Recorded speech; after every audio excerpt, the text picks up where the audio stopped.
வாழ்க வையகம், வாழ்க வளமுடன். அனைத்து உறவுகளுக்கும் இனிய வணக்கம்.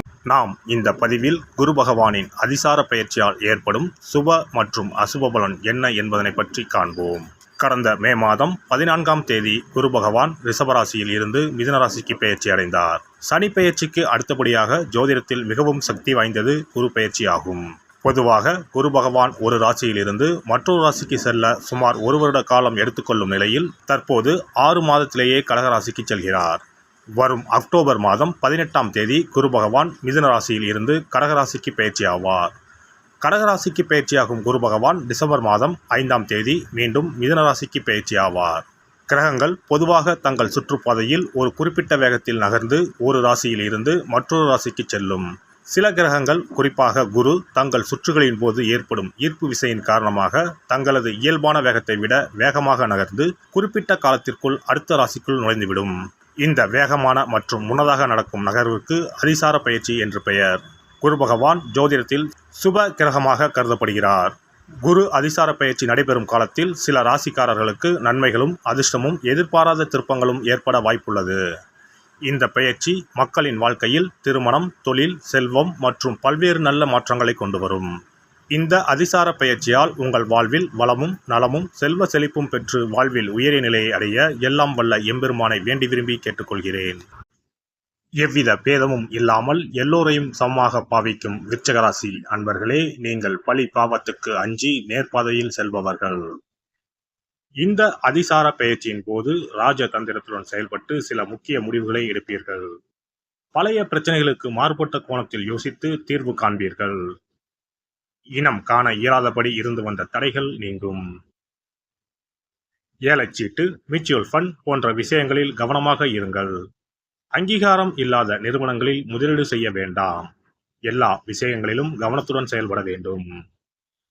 திடீர் பயணங்கள் இருக்கும். அதேபோல் வீண் பலிகள் அவச்சொல்லுக்கு ஆளாக நேரிடும் என்பதால் பேச்சிலும் செயலிலும் நிதானம் அவசியம். சந்தேகத்தால் நல்லவர்களின் நட்பை இழந்து விடாதீர்கள். கணவன் மனைவிக்குள் ஈகோ பிரச்சனை வராமல் பார்த்துக் கொள்ளுங்கள். பழைய பகையை நினைத்துக் கொண்டு உறவினர்களிடம் பேசாமல் இருக்க வேண்டாம். குற்றம் பார்த்தால் சுற்றம் இல்லை என்பதை உணர்ந்து கொள்ளுங்கள். குலதெய்வம் கோயிலுக்கு சென்று சுவாமி தரிசனம் செய்வது நன்மை தரும். குடும்பத்தில் மகிழ்ச்சி உண்டு. குடும்பத்தாரின் பூரண ஒத்துழைப்பு உங்களுக்கு பக்கபலமாக இருக்கும். வெளிவட்டாரத்தில் செல்வாக்கு உயரும். அதே அளவு விமர்சனங்களும் வரும். எதிர்பார்த்தபடி பணவரவு இருக்கும். உறவுகளால் ஏற்பட்ட சங்கடங்கள் நீங்கி நல்லது நடக்கும். அத்தியாவசிய பொருட்களை வாங்குவீர்கள். வீடு பராமரிப்பு பணிகளில் கவனம் செலுத்துவீர்கள். பழைய சொத்தை விற்றுவிட்டு புதிதாக பெரிய மனை வாங்குவீர்கள். புதிய வாகனம் வாங்கும் யோகம் உண்டு. உடல் சோர்வு, வீண் அலைச்சல், டென்ஷன் விலகும். தாய் வழி சொத்து கைக்கு வரும். அரசியல்வாதிகள் பரபரப்புடன் காணப்படுவார்கள். மறைமுக பணவரவு, திடீர் பயணங்கள் கூடி வரும். அதன் மூலம் ஆதாயமும் உண்டு. அரசு வழக்கு சம்பந்தப்பட்ட விஷயங்களில் அலட்சியம் கூடாது. ஆளுமை திறன் அதிகரிக்கும். தொட்டதெல்லாம் வெற்றியடையும். வெளிப்படையாக சில கருத்துக்களை தெரிவிக்காமல் இருப்பது நல்லது. மன இறுக்கம், தூக்கமின்மை விலகும். ஆரோக்கியத்தில் அக்கறை காட்டுவது நல்லது. வீட்டில் அடுத்தடுத்து சுப செலவுகள் வந்து போகும். வீடு வாகன பராமரிப்பு செலவுகள் அதிகரிக்கும். குடும்ப அந்தரங்க விஷயங்களை வெளியில் சொல்லிக் கொண்டிருக்காதீர்கள். பிரபலமானவங்களின் நட்பு கிட்டும். பேச்சில் கம்பீரம் பிறக்கும். உடல்நலம் திருப்திகரமாக இருக்கும். வியாபாரத்தில் பற்று வரவு உயரும். விளம்பர யுக்திகளை கையாண்டு வாடிக்கையாளர்களை அதிகப்படுத்துவீர்கள். கூட்டுத் தொழிலில் புது ஒப்பந்தங்கள் கையெழுத்தாகும். அரசுக்கு செலுத்த வேண்டியவற்றை முறையே செலுத்திவிடுங்கள். உத்தியோகத்தில் உங்களின் திறமைக்கு அங்கீகாரம் கிடைக்கும். மேல் அதிகாரிகள் நெருக்கமாவார்கள். எனினும் அவரிடம் அதிக உரிமை எடுத்துக்கொள்ள வேண்டாம். புதிய வாய்ப்புகளை யோசித்து ஏற்பது நல்லது. கணினி துறையினருக்கு சலுகைகள் கிடைக்கும். கலைஞர்கள் உங்களின் திறமையால் சாதித்து காட்டுவீர்கள். இந்த அதிசார பெயர்ச்சி நிதானத்துடன் இலக்கை எட்ட வைப்பதாக அமையும். உத்திரமேரூர் காஞ்சிபுரம் செல்லும் வழியில் திருப்புலி வனத்தில் அருள்பாலித்துக் கொண்டிருக்கும் சிம்ம தட்சிணாமூர்த்தியை வியாழக்கிழமையில் வணங்குங்கள். காது கேளாதோருக்கு உதவுங்கள். நீங்கள் நினைத்தது நிறைவேறும். குரு பகவானின் அதிசார பயிற்சிக்கு பரிகாரமாக வியாழக்கிழமைகளில் தட்சிணாமூர்த்திக்கு மஞ்சள் நிற மலர்கள் மற்றும் மஞ்சள் நிற உடையுடன் அபிஷேகம் செய்வது, குரு பகவானுக்கு நெய் தீபம் ஏற்றி வழிபடுவது, அன்னதானம் செய்வது, மற்றவர்களுக்கு உதவுவது போன்றவை சிறந்த பரிகாரங்களாகும்.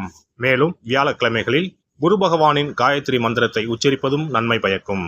குரு பகவான் சஞ்சரிக்கும் அந்தந்த ஆலயங்களில் உள்ள குரு மற்றும் நவகிரக சன்னதிகளில் தீபமேற்றி வழிபட்டு வரலாம்.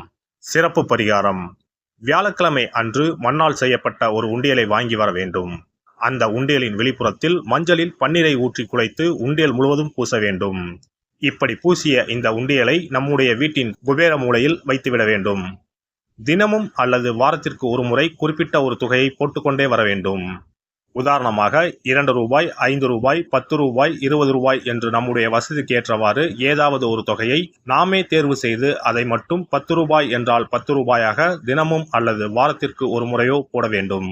இப்படி உண்டியலில் நாம் பணத்தை சேர்ப்பதன் மூலம் நம்முடைய வாழ்க்கையில் குருவால் ஏற்பட்ட பண பிரச்சனைகளும் தன பிரச்சனைகளும் தீரும்.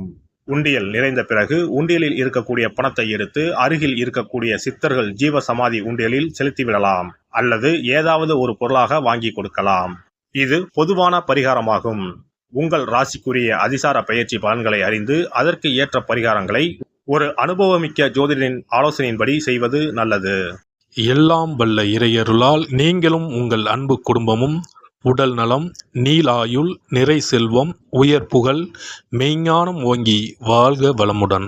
இந்த வீடியோ பதிவு உங்களுக்கு பிடித்திருந்தால் லைக் பண்ணுங்க, கமெண்ட் பண்ணுங்க, ஷேர் பண்ணுங்க, மறக்காம சப்ஸ்கிரைப் பண்ணுங்க, பக்கத்துல இருக்கிற பெல் பட்டனை கிளிக் பண்ணுங்க. நன்றி, வணக்கம். ஓம் நமச்சிவாய, சிவாய நம.